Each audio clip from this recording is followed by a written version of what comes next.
Magandang araw sa inyo mga pakloy. Ngayong araw nga ay magluluto tayo ng laswa kung tawagin sa amin sa Ilonggo.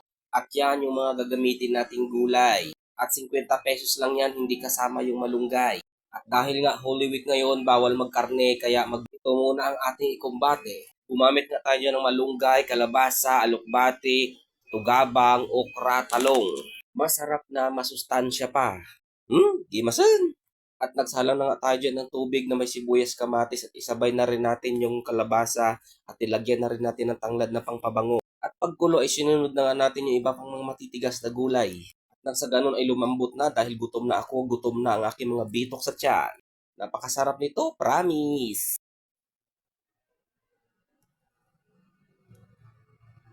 At inilagay ko na nga ang aking pansahog na magsisilbing panlasa sa ating gulay na kung tawagin sa amin ay kalkad, kung sa Ilocano ay kuros. At ibinagsak ko na nga rin po ang ating mga dahon na alugbati at tugabang. Yung tugabang na nabanggit ko ay sa Tagalog, kung tawagin yan ay saluyot. Di ko nga alam kung bakit tugabang tawag sa Ilonggo niyan. At yan nga ay minekos-mekos na natin. Sandali na lang ay luto na to. Taob ang bahaw nito mamaya. At bago ko nga po aahunin ay akin po munang titikman kung ayos na yung lasa, kung kailangan ba magdagdag ng asin o iba pang pampalasa. At huli ko nga pong ibabagsak ay ang malunggay at kunting kiwar lang yan ay gimas, mangantayon.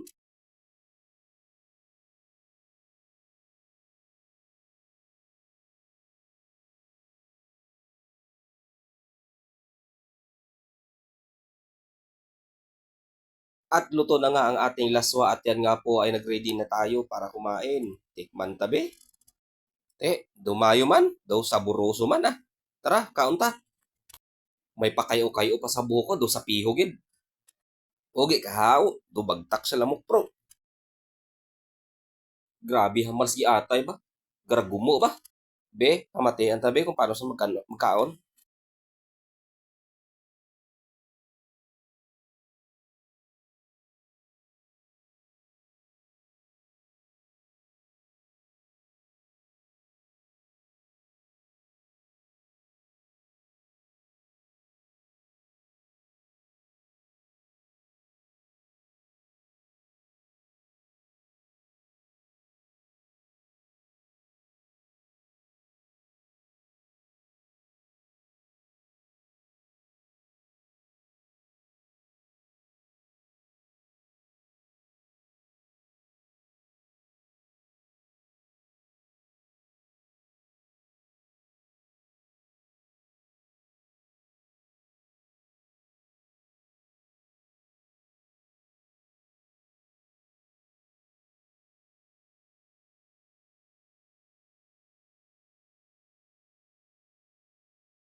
Sa mga kabayan ko da, comment da kamo be kung ano ang nami pang isubak da sa aton nga laswa.